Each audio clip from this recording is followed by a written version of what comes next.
अगर आप एक नए फोटोग्राफर हैं तो आपने इस तरह की बातें बार बार सुनी होंगी, जैसे प्रोफेशनल फोटोग्राफर्स जो हैं वो सिर्फ मैनुअल मोड के ऊपर फोटोग्राफी करते हैं, या 50 mm लेंस जो है वो दुनिया का सबसे बेहतरीन लेंस है। अगर आपने इस तरह की बातें सुनी है तो आप इस वीडियो को एंड तक देखें, क्योंकि इस वीडियो में हम इसी तरह की ये और दूसरी मिसकॉन्सेप्शंस को डिस्कस करेंगे और हम देखेंगे कि इस तरह की बातें किस हद तक सही होती हैं और किस हद तक गलत होती हैं।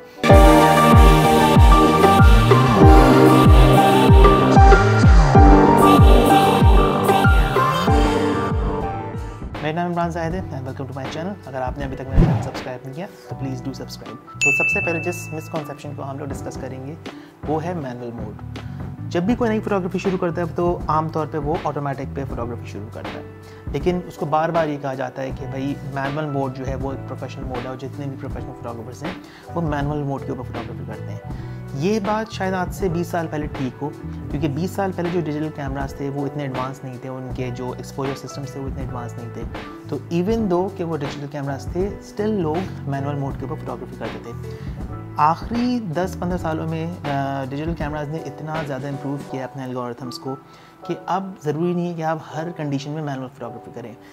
कुछ सिनेरियोज ऐसे हैं जिसमें आप मैनुअल मोड के ऊपर फोटोग्राफी करते हैं, लेकिन ज़्यादातर प्रोफेशनल फोटोग्राफर्स जो हैं वो अब सेमी ऑटोमेटिक मोड्स के ऊपर फोटोग्राफी करते हैं। लेकिन इसका ये मतलब नहीं है कि आप कंप्लीटली ऑटोमेटिक के ऊपर फोटोग्राफी शुरू कर दें। ऑफ कोर्स कंप्लीट ऑटोमेटिक के ऊपर आपके पास कम कंट्रोल होता है, लेकिन कंप्लीट मैनुअल और कंप्लीट ऑटोमेटिक के बीच में एक सेमी ऑटोमेटिक मोड होता है जिनको आमतौर पर हम अपर्चर या शटर प्रायोरिटी मोड्स कहते हैं। ये दो मोड्स जो हैं ये बहुत स्ट्रॉन्ग फोटोग्राफी के मोड्स हैं, और आप किसी भी प्रोफेशनल फोटोग्राफर से पूछें तो आपको बताएगा कि 90% ऑफ द टाइम जो प्रोफेशनल फोटोग्राफर्स हैं आप सेमी ऑटोमेटिक मोड्स के ऊपर फोटोग्राफी करते हैं।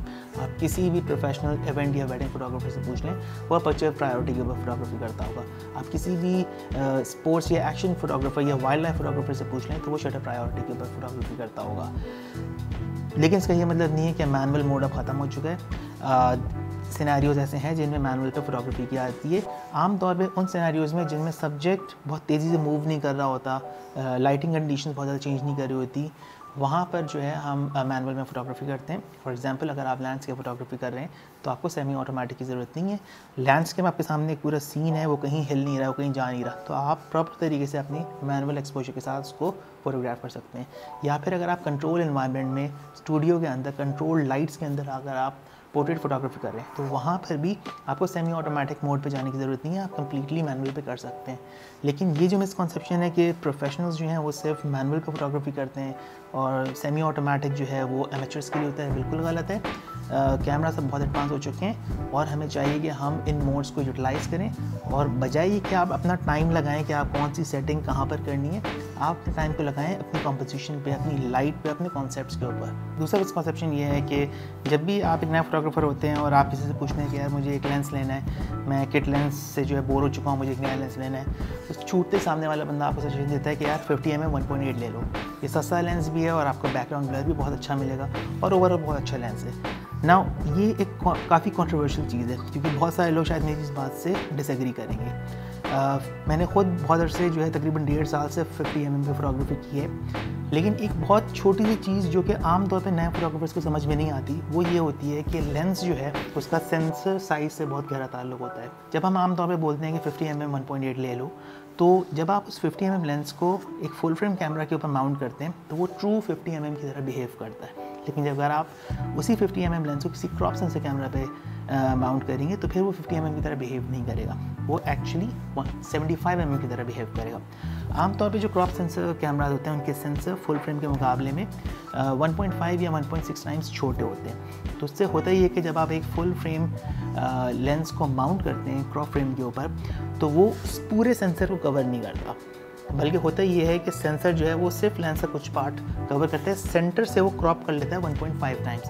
यही वजह है कि अगर आप 100mm फुल फ्रेम का लेंस एक क्रॉप सेंसर पर लगाते हैं तो वो एक्चुअली 150mm वाली फोकल लेंथ देता है। अगर आप 50mm किसी क्रॉप सेंसर कैमरे के ऊपर माउंट करेंगे तो वो 50mm की तरह बिहेव नहीं करेगा, वो बेसिकली 75mm की तरह बिहेव करेगा। जब मैं ये बात कह रहा हूँ कि 75mm की तरह बिहेव करेगा तो मैं उसके ब्लर और उसकी लाइट के ऊपर बात नहीं कर रहा, मैं बेसिकली उसकी फील्ड ऑफ व्यू की बात कर रहा हूँ। अगर आपको इस कॉन्सेप्ट को डिटेल में समझना है तो मेरी एक वीडियो है full frame versus crop frame, उसमें मैंने इस कॉन्सेप्ट को बहुत डिटेल में डिस्कस किया है। यहाँ पे डिस्कस करने का मकसद ये है कि आम तौर पे जब नए फोटोग्राफर्स को लेंस लेने जाते हैं और कोई प्रोफेशनल को ये सजेशन देता है कि यार 50 mm ले लो, तो उन नए फोटोग्राफर्स को नहीं पता होता कि ये 50 mm एक्चुअल में 75 mm की तरह बिहेव करेगा। फॉर एग्जांपल मुझे स्ट्रीट फोटोग्राफी का शौक है, मेरे पास कैनन का कैमरा था 600D जो कि क्रॉप सेंसर कैमरा है। मैंने डिफरेंट लोगों से पूछा, सब ने कहा कि यार 50 mm ले लो, एक बहुत अच्छी जनरल पर्पस फोकल लेंथ है, इससे आप पोर्ट्रेट भी कर सकते हैं, लैंडस्केप भी कर सकते हैं, आप इससे स्ट्रीट भी कर सकते हैं। तो भाई जब मैंने इसको यूज़ करना शुरू किया तो मैंने देखा ये तो बहुत मुश्किल है क्योंकि वो बहुत ज़्यादा जूम्ड इन है। उस पर मुझे पता नहीं था क्रॉप फैक्टर क्या होता है और किस तरह से लेंस जो है इसमें बिहेव करता है, एक फुल फ्रेम का लेंस एक क्रॉप सेंसर कैमरे पे किस तरह से बिहेव करता है।